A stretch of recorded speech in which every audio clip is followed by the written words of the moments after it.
তো চলে এলাম আমার আদরের স্নেহের ছাত্রছাত্রীদের নিয়ে। বেশি কথা বলার সময় মাত্র নেই আমার কাছে, জাস্ট আমি তোমাদের অ্যান্সারগুলো স্ক্রিন রেকর্ড করে তোমাদের দিয়ে দিচ্ছি। দিয়ে দেওয়ার দুটি কারণ, এক হচ্ছে বই নেই, আর বই থাকলেও অ্যান্সারগুলো খুঁজে পাওয়া যাচ্ছে না। তো দেখে নাও, বেশি সময় নষ্ট করবো না। এইটা তোমাদের দেওয়া আছে, কিছু কিছু ব্যাখ্যা কি থাকবে সংস্কৃতে মানে তোমাদের যে ব্যাখ্যাগুলো দেবে বলবে যে দুটো সংস্কৃতে করতেই হবে তোমাদের।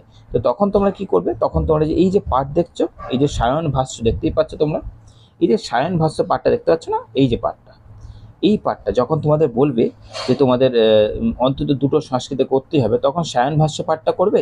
আর যদি বলে যে না, মানে দুটো সংস্কৃত করার পর যখন যদি এই ব্যাখ্যাগুলো পড়া আর কি, তখন তোমরা এই অনুবাদ দেখতে পাচ্ছ, শুধু এই অনুবাদ পাঠটা করে দেবে, তাহলেই হয়ে গেল কিন্তু। হ্যাঁ, আচ্ছা চলো এরপরে নেক্সট দেখা যাক কী দিয়েছি। অক্ষয় মাধ্যম বইটা দিয়েছি, তোমাদের দিয়ে দিয়েছি।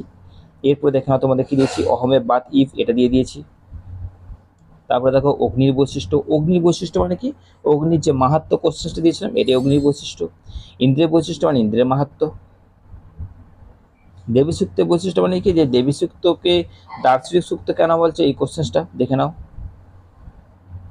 তারপর অক্ষ সূক্তের বৈশিষ্ট্য মানে কি, যে অক্ষ সূক্ত অনুসারে কিতবের যে দুর্দশা, এই কিতবের দুর্দশা মানে কি, কিতব বলে যে ক্যারেক্টারটা সেটা হচ্ছে এই যে সর্বশান্ত এক ব্যক্তি, এই যে এক কথাটা, এটা হচ্ছে কিতাব, এটাই কিতাবকে নিয়ে লেখা। তোমরা এটা করে দিচ্ছ বা কোনো অসুবিধা, এটা করে দেবে। হ্যাঁ, এটাকে আরামসে করে নেবে, কোনো অসুবিধা নেই। তারপরে দেখে নাও, 1 মিনিট, ছোট হয়ে গেল।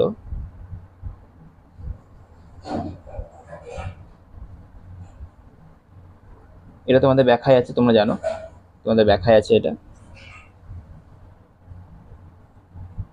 তোমাদের ব্যাখ্যায় আছে। এই যে কোশ্চেনটা আত্মার স্বরূপ তোমাদের দিয়ে দিয়েছি, দেখতে পাচ্ছ।